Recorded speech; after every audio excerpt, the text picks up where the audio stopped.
Imagine, um, imagine you're sitting in a sleek, glass-walled boardroom, Okay.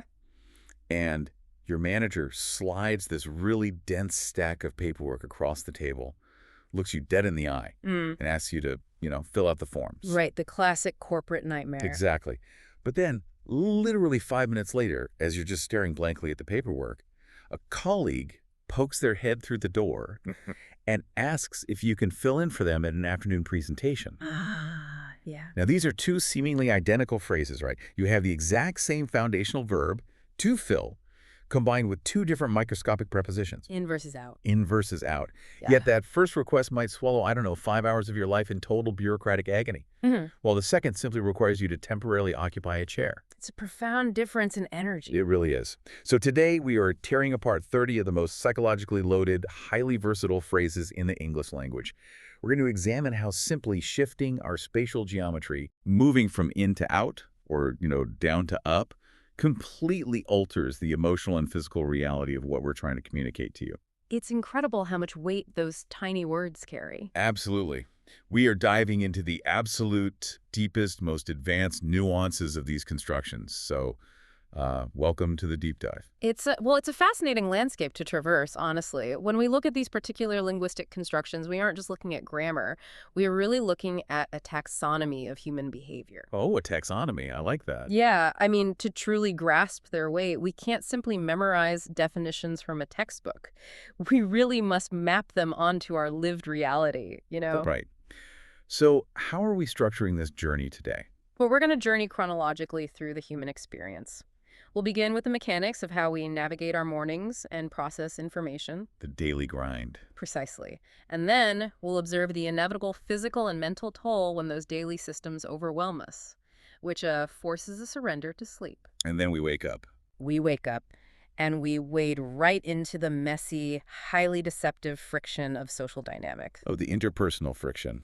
Always fun. Always. We'll examine the extreme emotional eruptions that follow interpersonal conflict, and finally look at how we seek out resolution, equilibrium, and sustenance. Okay, let's unpack this, starting right at the beginning of that human experience, the daily grind.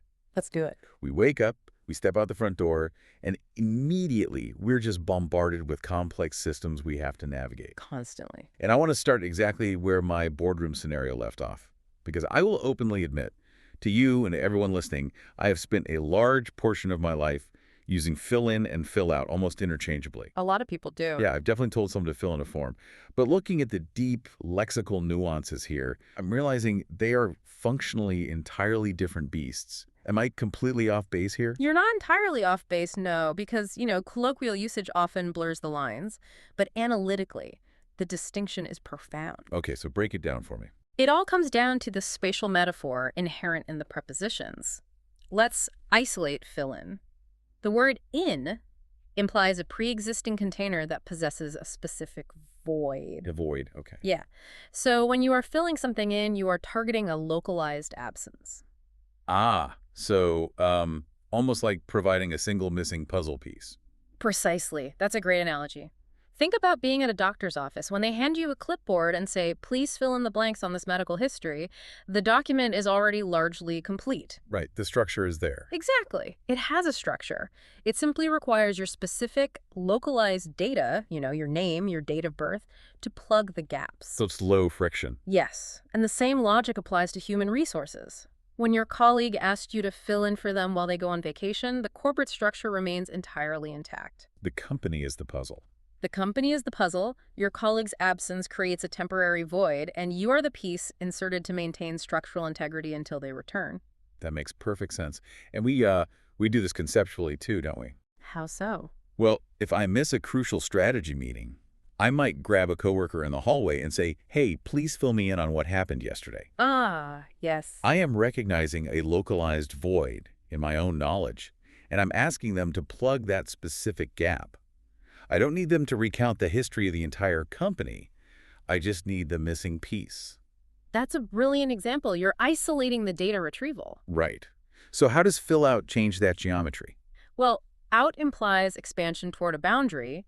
It implies holistic completion. Holistic completion, wow. Yeah. When you're asked to fill out an application or When you're subjected to the universally exhausting experience of filling out endless tax forms, you're not merely plugging a gap. Definitely doesn't feel like just plugging a gap. Right. You are taking a skeletal framework and fleshing it out until it becomes a completed autonomous entity. The sheer exhaustion of that, I mean, filling out tax forms feels like building a house from the foundation up, whereas filling someone in on office gossip feels like hanging a single picture on the wall. That's exactly the difference in cognitive load. There's a massive difference in the bureaucratic weight.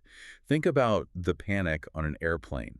When the flight attendant announces, you need to fill out the customs declaration before we land. Oh, the study scramble for a pen? Yes, you are manifesting a complete legal document. It is an exhaustive action. But, before we even arrive at the paperwork of life, we must first process the raw data of the world around us. Sure. Which brings us to a really fascinating cognitive progression. The journey from finding out to figuring out. Oh, I noticed this transition immediately in the source material because find out feels almost entirely passive to me. Passive in what way? Like it's the sudden acquisition of information without necessarily putting in the sweat equity to get it. That is an excellent way to conceptualize it. What's fascinating here is the phenomenology of discovery. You are a receptacle for external data. Right. Think about the sudden disappointment of a text message, I just found out that the concert has been canceled. You didn't do any research there. Exactly. I didn't investigate the band's touring schedule. The reality simply arrived at my doorstep. Right.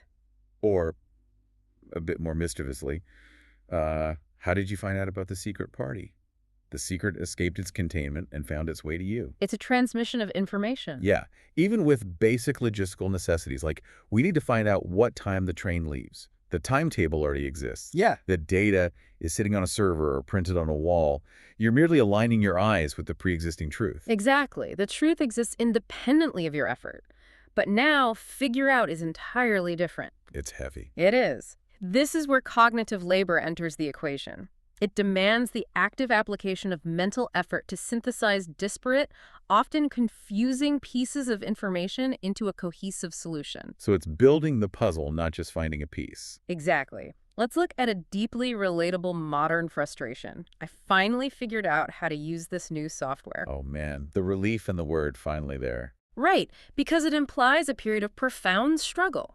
It implies navigating a user interface, clicking the wrong buttons, experiencing failure, and slowly building a mental model of the system. You earned that knowledge. Yes. You did not just find out how it works.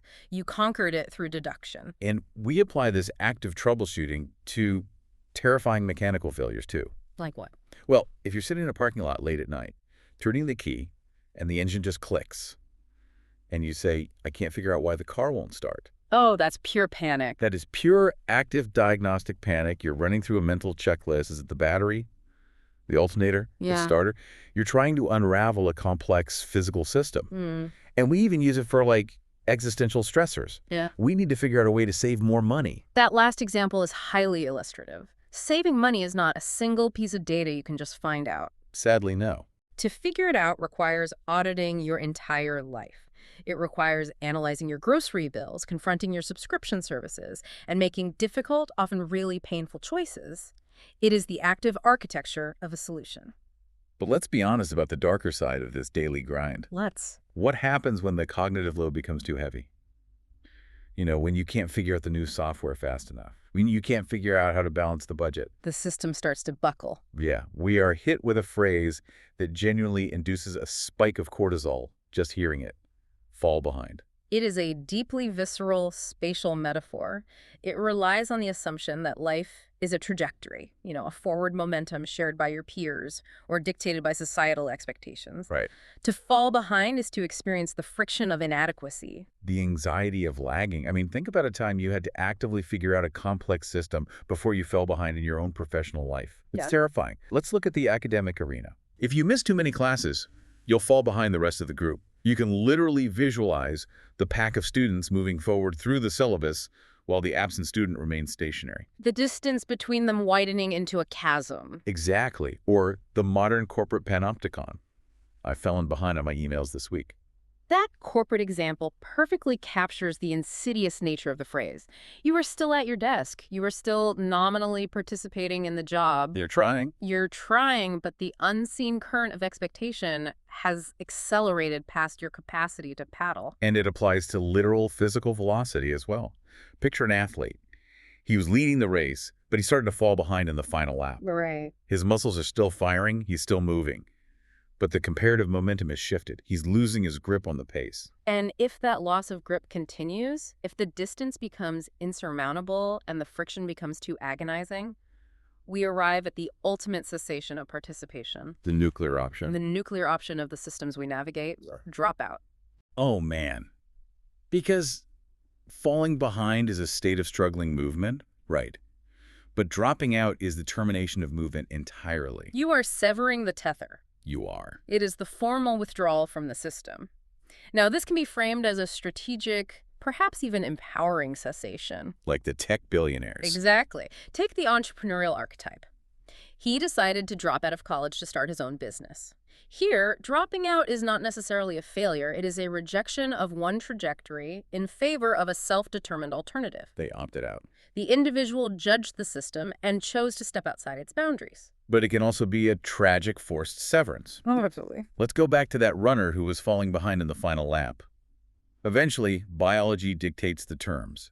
She had to drop out of the race because of an injury. The body just structurally refused to continue the forward momentum. Yeah. Or, returning to the academic world, many first-year students drop out because of the pressure.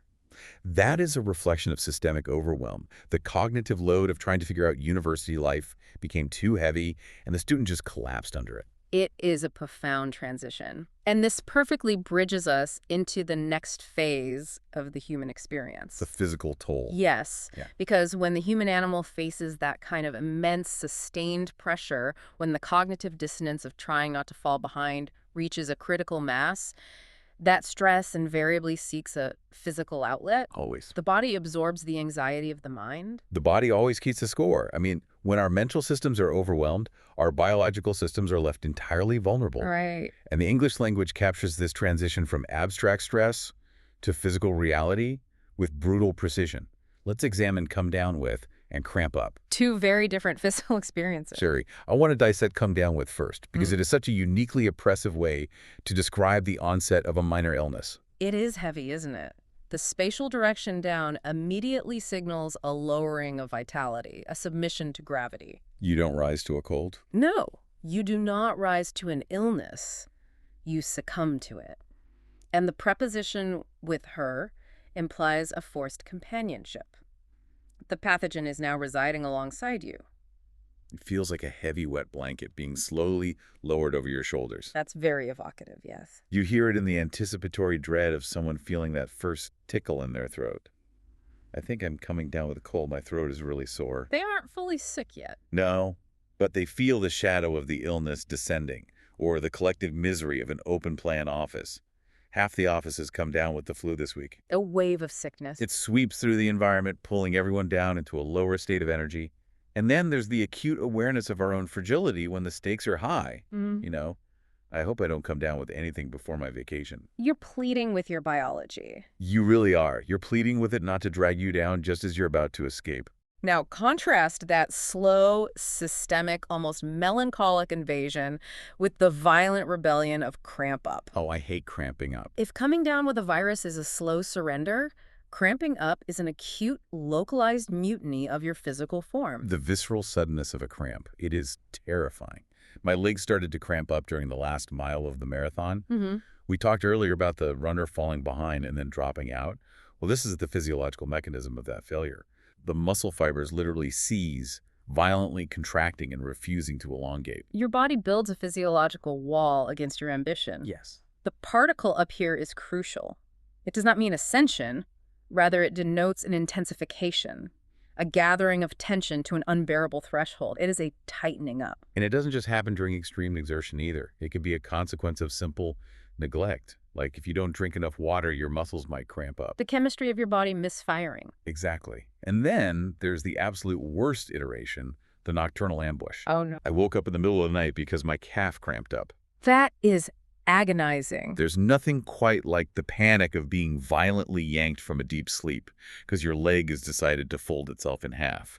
It is the ultimate betrayal while you're entirely defenseless. It truly is. But these biological failures, the viruses and the cramps, they're merely the precursors to a much broader, more existential linguistic concept of disintegration. Disintegration. Okay, where are we going? The language provides us with two profound constructions here: come apart and fall apart. Ah, yes. Both describe a structural failure, a breaking into pieces, yet the metaphorical weight they carry and the specific mechanics of how they distribute that failure offer a masterclass in lexical nuance. I am so glad we're digging into this because these two phrases look almost identical on a flashcard, but they feel entirely different in the mouth. Let's look at come apart. Okay, when I see the examples for come apart, there's a gentle, almost melancholic degradation happening. Like the old book just came apart in my hands. Right. The glue dried out. The threads gave way and the pages separated. Or I washed this shirt once and the seams are already coming apart. It's a failure of the bindings that hold a composite object together. Exactly. The focus is on the constituent pieces separating from one another, the structural unraveling. And the brilliance of the language is how we take that literal physical unraveling of a shirt or a book and apply it to abstract human construct. Oh, wow. Consider the phrase, their marriage started to come apart after only 2 years. That is a devastatingly evocative usage. Because a marriage, conceptually, is a composite structure held together by the seams of trust, communication, and shared history. Right. If it is coming apart, it implies a slow, painful drifting away from the shared center. It is not an explosion. It is the slow erosion of the bonds holding two distinct entities together. So what does this all mean when we contrast it? Well, hold that image of slow unraveling in your mind and let us contrast it with fall apart. Okay, yes. Fall apart. We definitely use it for objects. My old shoes are starting to fall apart. The sole is flapping off. The canvas is tearing. Mm-hmm. But when we apply it to the emotional or professional realm, it becomes catastrophic. She completely fell apart after she lost her job. Sudden collapse. Or the sudden collapse of a complex negotiation, yeah. The deal fell apart because they couldn't agree on the price. Consider the physics introduced by the word fall. It introduces the immediate, undeniable reality of gravity, a sudden loss of structural support resulting in a downward collapse. So if coming apart is a slow unraveling like a sweater thread by thread, then falling apart feels like a sudden, catastrophic loss of gravity. That is an exceptionally precise mechanical analogy. Like a building, once a foundation has been blown out, their psyche can no longer bear the load, and they collapse inward. Coming apart is the failure of tension. Falling apart is the failure of a foundation against gravity. And, when the human system experiences that level of structural failure, whether our muscles are cramping up, we're coming down with a virus, or we're emotionally falling apart under the weight of lost employment, there's only one biological recourse left to us. Shutting down. The system must reboot. We must surrender to sleep. Which brings us to the nuances of exhaustion. The sleep spectrum. Yes. Because English does not settle for a monolithic concept of going to sleep. It categorizes our descent into unconsciousness with surgical precision. It maps the descent perfectly. Let's look at doze off, drift off, and drop off. For you listening, I want to vividly paint the difference in these descents. Let's start with the absolute ideal scenario. Drift off. The verb drift immediately invokes the imagery of water, of a gentle, unforced current carrying a vessel away from the shore of wakefulness. It is the poetic boat ride into sleep. It's luxurious. That's true. Listen to this scenario. I was lying in bed listening to the rain, and I slowly drifted off. Beautiful. You aren't fighting biology. You're willingly untying the boat from the dock and letting the acoustic rhythm of the rain carry you away. But because it is such a gentle, unforced state, it's inherently fragile. Extremely. He was just drifting off when the phone rang and woke him up. The disruption. The ringing phone is a sudden wave that crashes over the boat, violently washing you back onto the shore of consciousness. It requires an environment conducive to passivity, which is why it also applies to environments that are simply bereft of stimulation. Oh, the ultimate academic insult. The lecture was so long that half the students were drifting off. Exactly. The professor's voice became a monotonous current, slowly pulling the audience out to the sea of unconsciousness. Now, contrast that gentle floating with doze off. If drifting is a peaceful, willing departure, Dozing is an accidental, often highly inappropriate lapse in conscious control. It's an accident. Yes, it lacks the intentionality of drifting. Dozing is the microsleep of deep embarrassment. Look, I'm sorry, I must have dozed off for a second during the presentation. You're fighting it. You were actively trying to maintain a professional facade, but your biology stages a momentary coup, and your chin hits your chest. Or the cinematic failure. The movie was so boring that I dozed off halfway through. You paid for the ticket you wanted to watch, but your brain initiated a forced shutdown. And then there's the terrifying high-stakes application. Driving. Don't doze off while you're driving. That highlights the extreme danger of the involuntary lapse. Now, let us examine the third variation, drop-off. Okay. What is crucial to analyze here is the morphological function of the particle off across all three of these verbs. In the context of sleep, off denotes a severing, a cutting of ties with the conscious waking world. A detachment. Right. But drop-off carries a unique suddenness, a distinct finality. Think about the physical action of dropping an object. You release your grip, and gravity immediately claims it. I must have dropped off while I was reading. You didn't drift on a gentle current. Your consciousness simply plummeted out of your grasp. You were reading a sentence, and a millisecond later, you were asleep. Akin to physically dropping a package. Which perfectly explains the remarkable dual utility of the phrase, because we use the exact same construction to describe the physical delivery of an object or a person. Right. Can you drop me off at the library on your way to work? Or the bureaucratic equivalent, I'll drop off the documents at your office tomorrow morning. Precisely. Wait, this is fascinating. Are you saying that when I drop off a package at the post office, I am physically severing my connection to that cardboard box in the exact same way my brain severs its connection to reality when I drop off to sleep? That is the exact spatial and conceptual geometry at play. You are relinquishing possession. You relinquish the documents to the office, and you relinquish your awareness to sleep. Wow. But, as we know, sleep is merely a temporary reprieve. Eventually, the sun rises, we regain consciousness, and we must step back out into the world. And when we do, we're forced to interact with other human beings. Which introduces friction. And that is where the true chaos begins. We leave the isolation of sleep and enter the messy, highly frictional, and frequently deceptive arena of human socialization. It is a messy arena. The language we use to navigate interpersonal dynamics is a minefield. The phrases we are looking at next: cook up, fall for, egg on, gang up, fall out, and fool around. They paint a remarkably cynical picture of how we manipulate one another. They reveal a lot about human nature. I want to start by questioning the logic behind cook up and fall for. Why do we associate deep interpersonal deception with culinary and spatial terms? It's a beautifully idiosyncratic metaphor. Think about the literal act of cooking.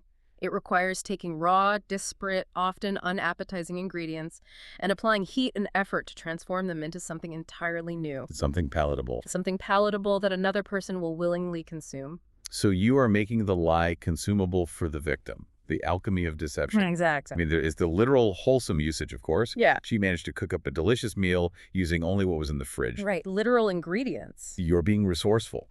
But the metaphorical usage is entirely about dishonest resourcefulness. Yeah. He cooked up a crazy excuse for being late to the wedding. Or the suspicious inquiry. What kind of scheme are you cooking up now? You are taking the raw elements of a lie, adding the heat of desperation, and serving a deceptive narrative. Indeed. The architect of the lie is the chef. And the tragic counterpart in this dynamic is the consumer, the one who falls for the deception. The victim. The victim. The conceptual metaphor shifts from the kitchen to the wilderness. Deception is framed as a snare, a hidden hole in the ground that one physically tumbles into due to a lack of situational awareness. It implies a humiliating loss of footing. I can't believe you fell for that stupid joke. Yes. You failed to recognize that the solid ground of truth had been replaced by a trapdoor. Or the modern digital equivalent, the phishing email. Don't fall for those get-rich-quick schemes online. The trap is set. The scammer cooked up a beautiful, enticing website, and you stepped right into the snare. But deception is only one facet of social friction. Often, manipulation does not require a complex lie. It simply requires the overwhelming force of a crowd. Peer pressure. Exactly. If we pivot to the psychology of group dynamics, we encounter two highly potent verbs of peer pressure: egg on and gang up. I have always found egg on to be delightfully strange. It sounds like you were throwing breakfast at someone. Etymologically, it has absolutely nothing to do with poultry. Wait, really? Really. It derives from the Old Norse root egja, which is related to edge. To egg someone on is to edge them forward, to goad or incite them. Oh, wow. Yeah. In modern usage, it is almost exclusively tied to encouraging risky, foolish, or ill-advised behavior. It requires an audience providing friction. The quintessential peer pressure verb. He only jumped into the cold water because his friends were egging him on. Left to his own devices, he'd stay dry. Exactly. His internal logic could have kept him safe. But the external pressure of the group eroded his better judgment. They edged him over the cliff. Precisely. It can also manifest in deeply destructive ways. Mm-hmm. The crowd was egging on the two men to fight. The mob desires the spectacle of violence, but outsources the physical risk and moral culpability to the combatants. That's a very sharp analysis. And sometimes, it's just a plea to stop making a bad situation worse. Don't egg him on, he's already in enough trouble. Egging on is pushing a single individual forward into danger. Gang up, conversely, is a group forming to turn inward and attack a single target. A horrible feeling. It represents an asymmetrical, deeply unfair power dynamic. It's like looking at the structural weight limits of a bridge. A person's psyche can handle one piece of criticism, just like a bridge can handle one car. But ganging up is a coordinated traffic jam of negativity. It exceeds the structural integrity of the target until they collapse. The examples are brutal in their mundanity. The playground cruelty, right? The kids at school were ganging up on the new student, the collective mass of the established hierarchy crushing the vulnerable outsider, It's devastating. or the desperate plea for fairness in a dispute. It's not fair when you all gang up on me during an argument. And even the localized tribalism of domestic life. My sisters always gang up against me when we play board games. It is the profoundly isolating feeling of the many versus the one. And we must ask, what is the inevitable consequence of all this friction? A break. Yes. When individuals are deceived by schemes cooked up against them, when they're goaded into foolishness, when the psychological bridge collapses under the weight of being ganged up on, the result is the severing of the interpersonal bond entirely. The relationship experiences a fallout. Fallout, the radioactive aftermath of an explosion. A disagreement is a spark. A falling out is the crater left behind. It is the cessation of friendship. They fell out over something silly and haven't spoken in years. The tragic, stubborn permanence of that silence. Or the preventative anxiety we harbor. I don't want to fall out with you over money. Money, the great destroyer of bonds. Have you ever fallen out with a best friend? It alters the entire landscape of your social life. It is social entropy, and often this falling out is precipitated by individuals failing to respect the parameters of their environment, engaging in what we call fooling around. Fooling around is the catalyst for so much unnecessary friction. It is the conscious decision to abandon focus in favor of disruptive silliness. Refusing to align with the structure. We hear it in the classroom admonishment. Stop fooling around and start doing your homework. The child is actively refusing the academic structure. Or the innocent, yet distracting, we were just fooling around in the pool when it started to rain. Right. But it carries incredibly severe consequences in adult environments. It's a common euphemism for infidelity. But even in a strict workplace context, he got fired for fooling around on the job. Wasting time. You failed to respect the machinery of your employment, you treated serious matters with levity, and thus, you face the fallout. Now, before we move on to the emotional eruptions. Here's where it gets really interesting. I want to rewind for a second back to fall for. Okay. We just analyze it as stepping into a trapdoor of deception, falling for a connie or a stupid joke. But we use the exact same phrase for a profoundly vulnerable, positive experience. Romance. Romantic love. He fell for her the moment they met in Paris. It's a remarkable lexical duality. Why would a language utilize the exact same mechanism for being conned by a scammer and for experiencing love at first sight? Because falling in love is fundamentally a willing surrender of your defensive perimeter. Ah. It highlights the incredible vulnerability of romantic attachment. To fall in love is akin to stepping off the solid ground of your independent life and tumbling into the orbit of another person. It's a loss of control. It's a delightful, terrifying loss of control. Yeah. You are caught in a snare, but you're entirely happy about it. A very astute observation. However, when the loss of control is not romantic, when the slow buildup of social friction, the relentless ganging up, the bitter falling outs, and the overwhelming systemic pressure push a human psyche to its absolute breaking point, we transition from slow unraveling to sudden explosive detonations. The dam breaks. The dam. Emotional eruptions. Okay. We're now looking at flip out, freak out, cut off, and drop by. And I have to ask for a very strict C1 level distinction here between flip out and freak out. Let's make that distinction. Because I hear native speakers use these interchangeably all the time to mean losing your mind. But semantically, they seem to map onto entirely different emotional landscapes. They absolutely do. While both signify a total sudden loss of emotional regulation, the underlying emotional flavor and direction is distinct. Okay. Let us examine flip out. The mechanism here is an inversion. To flip is to turn something over completely. It represents a rapid polarity shift in your emotional state, usually resulting in extreme anger, surprise, or even euphoria. So flip out has incredible emotional range. It can be intensely negative, pure rage, like my mom is going to flip out when she sees the mess in the kitchen. The mother is currently calm. Right. But upon seeing the mess, her emotional state will invert violently into anger. Or the panicked confession between friends. Don't flip out, but I accidentally broke your favorite mug. You're anticipating their furious inversion. Yes. But it can also be a massive surge of positive shock. He completely flipped out when he won the lottery. You wouldn't describe a lottery winner as freaking out in a bad way. His reality inverted from normal to euphoric, and his reaction was explosive joy. Exactly. Flipping out is a sudden polarity shift, regardless of whether the resulting emotion is positive or negative. Freaking out, on the other hand, is a much narrower, much darker corridor. Ah, so it's more specific. It is the loss of control strictly governed by fear, primal panic, or profound psychological discomfort. It lacks the joyous potential of flipping out. It is the purest expression of anxiety. It is the lizard brain taking over. I totally freaked out when I saw a spider in my bed. Pure biological terror. That is not anger. That is a biological terror response. Yeah. Your heart rate spikes, you scramble backward. Or the sudden surge of adrenaline on the highway. Don't freak out, but there's a police car behind us. You're managing their panic. You are actively trying to manage the driver's impending panic so they don't crash. Oh. Or the lingering psychological residue of dark media. This horror movie really freaked me out. It unsettles your psychological foundation. If we expand our view, we can observe how these internal emotional eruptions closely mirror literal sudden disruptions in our external physical world. How so? Well, we get emotionally disrupted just like we get cut off. Oh, cut off is a shockingly aggressive phrasal verb. It is the unceremonious, instantaneous severing of a connection or a supply line. It's abrupt. Think about the classic technological failure. We were talking on the phone, but we got cut off. You're engaged in an intimate exchange of ideas, and suddenly the invisible tether between your minds is snipped by a satellite failure. Absolute silence. Then there is the punitive economic severance. The company cut off our electricity because we forgot to pay the bill.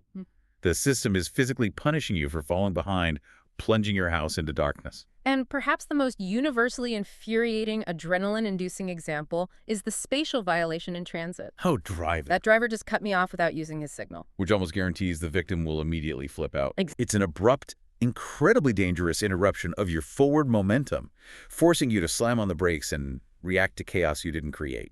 This overarching theme of suddenness, of an abrupt interruption of your reality, is also perfectly encapsulated in the phrase drop by. Drop by. Okay. Now, drop by does not carry the inherent danger or negativity of being cut off, but it shares that exact same DNA of unexpectedness.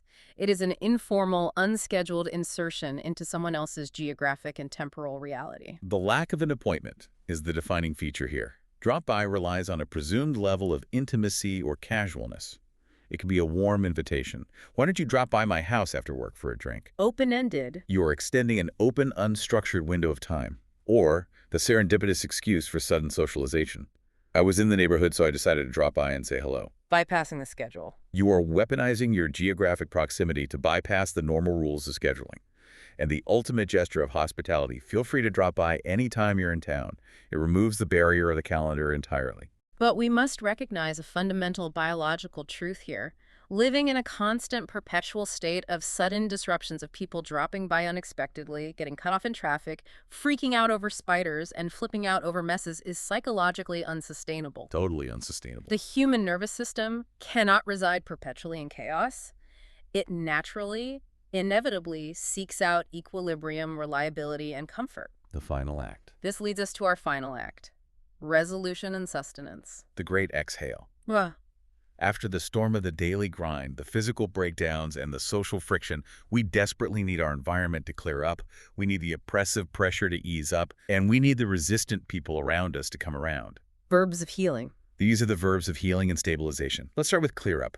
I love the mechanics of this phrase because it is literally about bringing light to obfuscation or darkness. It is the removal of an obscuring layer, whether that layer is meteorological or intellectual. Exactly. The physical environment improving. The sky is starting to clear up. Let's go for a walk. The oppressive gray clouds are physically parting, allowing sunlight to penetrate the atmosphere. And we apply that logically to communication. We do.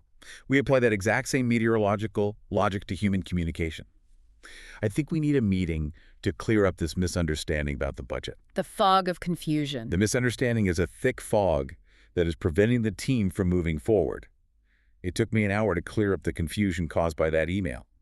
You are acting as the intellectual wind, blowing away the communicative fog so everyone can see the truth. Hand in hand with the arrival of clarity is the reduction of intensity, perfectly encapsulated in the phrase, ease up. If clear up removes the fog, ease up removes the suffocating pressure. And we see this across multiple domains. Returning to the weather, the rain is starting to ease up, so we can probably go out now. The sheer, punishing volume of water descending from the sky is lessening. Professional salvation, too. Yes. My boss finally eased up on the deadlines this week. The corporate vice grip on your time is loosening, allowing you to breathe and recover from the brink of falling apart. And literal physical velocity. You need to ease up on the gas pedal. You're going too fast. It's a desperate plea for a return to safe, manageable parameters. As the pressure eases, as the confusion clears, individuals are afforded the psychological grace to alter their rigid postures. They begin to come around. Come around. This is perhaps one of the most structurally fascinating verbs in our entire discussion. It denotes an orbital, circular journey back to a state of equilibrium or agreement. I'm obsessed with the imagery of returning here. Yeah. There's the literal, physical return to consciousness after a severe trauma. The boxer took a hard hit, but he came around after a few minutes. His consciousness left his body, drifted into the dark void, and slowly orbited back to his physical form. And then there's the intellectual return to harmony. He didn't like the idea at first, but he eventually came around. The reassurance given to a parent. Your mother will come around to the idea of you moving abroad. Just give her time. It is a beautiful acknowledgement that resistance is often temporary. If you wait long enough, the gravitational pull of time and reason will bring their opinion back into alignment with yours.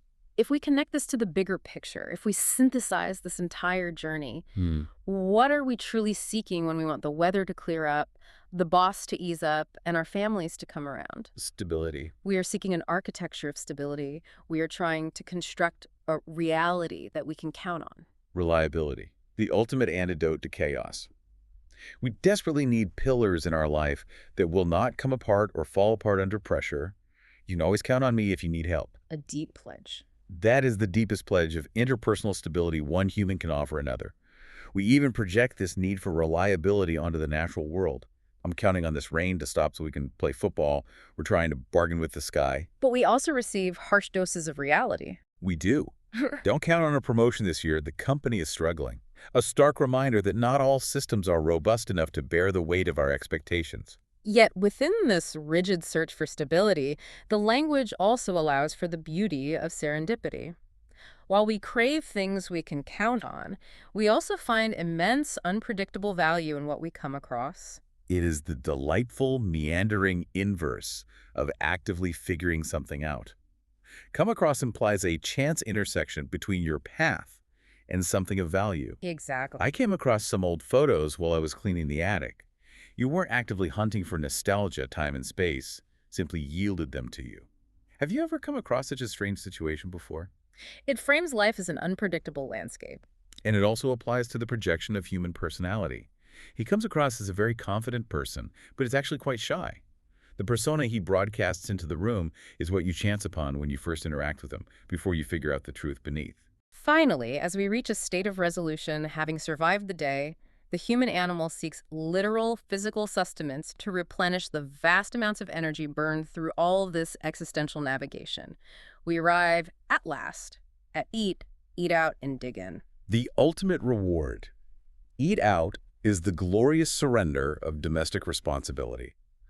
I'm too tired to cook tonight, let's eat out. You've paid your dues. You've navigated the corporate systems, you've filled out the bureaucratic forms, you've dealt with the falling outs and the ganging up, and your battery is completely drained. You simply cannot find the energy to cook up a meal. So you outsource your sustenance. Exactly. How often do you eat out during the week? We like to eat out at that Italian place on the corner. It is purchasing comfort, plain and simple. And when that outsourced comfort finally arrives at the table, we dig in. This phrase is magnificent because it is intensely, almost violently physical. Right. It implies an aggressive, eager engagement with the sustenance before you. You are not politely nibbling, you are excavating. We were starving, so we dug in as soon as the pizza arrived. You can hear the silverware clinking, the joyous communal consumption of the calories, or the warm familial invitation. The food is getting cold, so please dig in. But we must acknowledge the brilliant metaphorical twist the language provides for dig-in. It is not solely about consuming food greedily. It is also utilized to describe a stubborn, intractable refusal to compromise. How so? The company dug in its heels and refused to negotiate with the workers. Wait, that is incredible. To physically dig one's heels into the dirt is to establish an immovable foundation. You are lowering your center of gravity and anchoring yourself against an opposing force. It is the ultimate stance of ideological resistance. So the exact same verb phrase used for a joyous communal pizza dinner is also used to describe hostile, intractable corporate warfare. That perfectly encapsulates the absolute beautiful wildness of the English language. It truly does. And with that, we have journeyed through the entire cycle. From the bureaucratic anxiety of staring at a void and filling out applications, through the literal physical mutiny of our muscles clamping up and our bodies coming down with illness. We've covered a lot of ground. We've waded through the treacherous, deceptive waters of social friction, watching people cook up elaborate lies, while others step blindly into the trap and fall for them.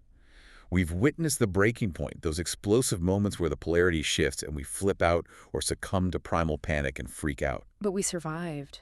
But we survived the storm, emerging on the other side to watch the skies clear up and watch the people we love slowly come around back to our side.